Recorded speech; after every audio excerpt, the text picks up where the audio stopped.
안녕하세요, 타전마예요. 오늘은 찬바람이 불면 생각나는 곰탕을 진하고 구수하게 맛있게 끓여볼게요. 이렇게 큰 곰솥이 있으면 끓이기 편안합니다. 우족 2.5kg을 준비하세요. 우족은 무릎뼈 아랫부분으로 젤라틴 성분이 풍부합니다. 사골 2.5kg을 준비하세요. 사골은 소의 4개의 다리를 뜻합니다. 잡뼈 1.5kg을 준비합니다. 잡뼈는 갈비뼈와 등뼈로 구성되어 있어 섞어 넣으면 국물이 고소합니다. 뼈 양이 너무 많다면 잡뼈를 빼고 우족과 사골만 해도 충분합니다. 큰 볼에 한우 사골과 우족, 잡뼈를 다 부어주세요. 뼈를 자를 때 나온 뼈가루가 많이 묻어 있어요. 물에 담그기 전에 한 번만 물에 씻어줍니다. 뼈가 다 잠길 정도로 물을 충분히 부어준 뒤 4-5시간 정도 핏물을 빼주세요. 중간중간에 1시간마다 한 번씩 3-4번 정도 핏물을 갈아가며 담궈줍니다. 핏물이 많이 나왔죠?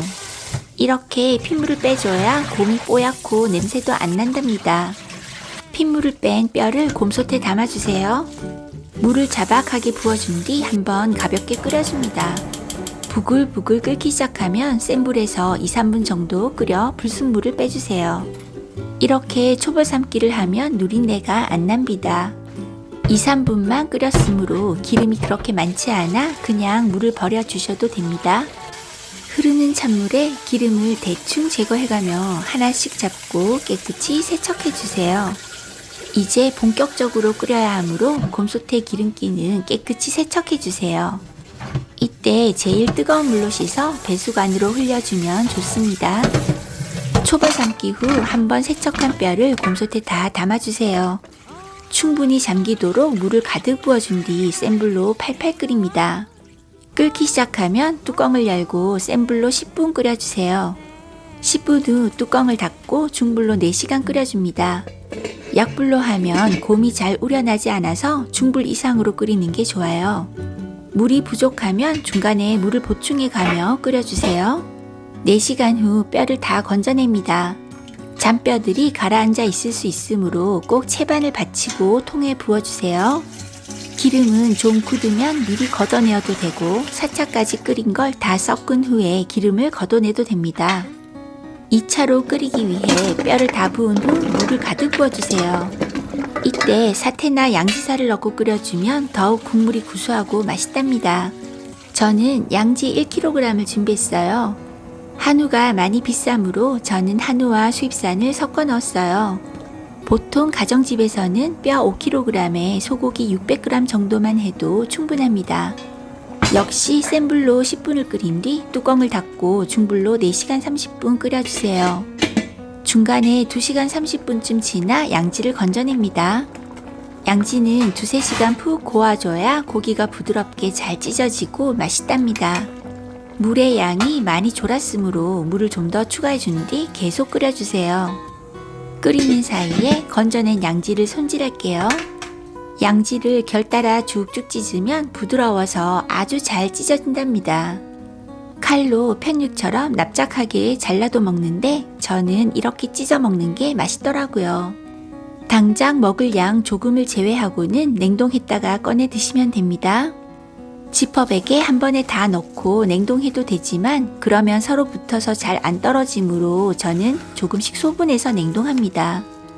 랩에 조금씩 포장하고 남은 거는 통에 담아주세요. 지퍼백에 소분한 소고기를 가지런히 담아 냉동 보관합니다. 시간이 다 되어 뼈를 다 건져내고 역시 채반을 받친 뒤 1차 고운 물에 함께 부어 잘 섞어주세요. 3차 끓이기 전에 우족에 붙어있던 콜라겐과 살들을 정리해 줄게요. 살 덩어리들은 3차, 4차 계속 끓이면 국물이 지저분해지므로 골라내어 따로 보관한 뒤 고명으로 넣어 드시면 됩니다. 우족살은 발라낼 때 작은 뼈 조각이 딸려 들어갈 수 있으니 손으로 문질러 가며 잘 살펴보세요. 먹기 좋은 크기로 잘라가며 한 번 더 뼈 조각이 있나 잘 만져봅니다. 이 부위는 호불호가 있을 수 있으니 좋아하시는 분만 고명으로 얹어 드시면 됩니다. 일단 한 김 식혀주세요. 물을 가득 부어 똑같은 방법으로 3차를 고아줍니다. 한 김 식힌 우족살은 당장 먹을 건 조금 덜어놓고 지퍼백에 포장해주세요. 손으로 눌러가며 납작하게 펼쳐서 지퍼를 잠궈줍니다. 이렇게 냉동하면 나중에 필요한 양만큼 똑 부러뜨려 꺼내 먹으면 됩니다. 냉동실에 양지와 우족살을 펼쳐서 얼려 보관합니다. 3차를 다 끓인 뒤 통에 부어주세요. 저런 큰 통이 없으면 큰 냄비에 1차, 2차, 3차를 따로 담아 식힌 뒤 나중에 큰 김치통에 한 번에 담아 섞어 보관하면 됩니다. 3차까지만 끓이려면 6시간씩 3번 끓이면 되고 저처럼 4차까지 끓이려면 4시간에서 4시간 30분씩 4번 끓이면 됩니다. 4차는 곰이 연하기 때문에 중간에 물을 추가하지 않고 진하게 고아줬어요. 국립축산과학원에서 가이드라인을 제시했다고 합니다. 사골국은 너무 오래 끓여도 칼슘 섭취를 방해하는 인성분이 빠져나오기 때문에 총 16시간에서 18시간 정도 끓여주는 게 가장 적합하다고 합니다. 4차 고운 물까지 함께 합쳐준 뒤 골고루 잘 섞어주세요. 둥둥 뜬 기름을 딱딱하게 굳혀서 걷어내면 편하답니다. 밖에 놔두고 식으면 냉장고나 김치 냉장고에 넣어 두셔야 딱딱하게 기름이 굳습니다. 저는 김치 냉장고에 큰 냄비가 들어갈 공간이 있어서 괜찮은데 아니신 분은 큰 김치통에 사골 국물을 부어준 뒤 보관하세요. 뼈는 음식물 쓰레기에 버리면 안 됩니다. 종량제 봉투에 담아 꼭 일반 쓰레기로 버려주세요.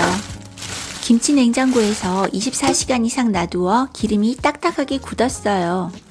손으로 기름을 똑 뜯으면 깨끗하게 떨어진답니다. 마지막 큰 덩어리 기름까지 잘 떨어졌어요. 숟가락으로 떨어진 조그만 기름 덩어리들도 건져서 다 버려주세요. 사골 국물이 진해서 완전 묵처럼 탱글탱글합니다. 시중에서 사면 이런 탱글하고 진한 맛은 볼 수 없습니다. 기름 덩어리들도 음식물 쓰레기에 버리면 안 됩니다. 저렇게 종이에 돌돌 말아서 일반 종량제 봉투에 넣어 버려주세요. 이제 사골 국물을 소분해서 냉동해 줄게요. 지퍼백에 2인분씩 담아 저는 소분해 줬어요. 탱글탱글한 묵 모양일 때 담으면 편하답니다. 소분 포장한 뒤에 당장 먹을 양은 남겨두고 한번 끓여주세요. 이 많은 봉지들을 이대로 냉동하면 자리를 너무 많이 차지합니다. 저는 꾹꾹 눌러서 납작하게 펼쳐서 보관합니다. 이렇게 하면 나중에 해동할 때에도 시간 단축할 수가 있어요. 냉동실에 차곡차곡 쌓아놓고 우족살과 양지까지 함께 보관합니다. 대파 흰대 위주로 넉넉히 쫑쫑 잘라주세요. 미리 좀 많이 잘라 통에 보관해 두시고 드시면 편합니다. 한번 끓인 사골 국물을 작은 냄비에 부어두고 며칠 동안 드시면 됩니다. 뜨거울 때 바로 그릇에 담고 양지 고명을 올리고 대파를 올리고 소금으로 간을 한 뒤 드시면 됩니다. 우족살도 드시려면 작은 냄비나 뚝배기에 사골 국물, 양지살, 우족살을 함께 넣고 끓여주세요. 팔팔팔 끓어 우족살이 다 풀어지면 불을 끄고 대파 고명을 올리고 소금 간을 해서 드세요. 곰탕에 후추를 많이 뿌려 드시던데 저는 본연의 구수한 맛을 좋아해서 후추는 안 넣습니다. 취향껏 뿌려 드세요. 국물 먼저 한 입 먹어볼게요. 와, 정말 구수하고 진한 게 끝내줍니다.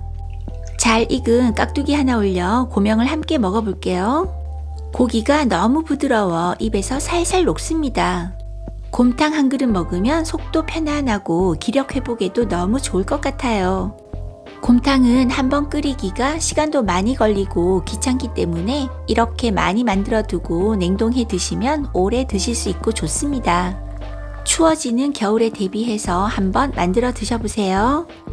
영상이 마음에 드셨다면 구독, 좋아요, 알림 설정 부탁드리고요. 재료는 더보기란에 올려놓겠으니 참고해주세요. 시청해주셔서 감사합니다.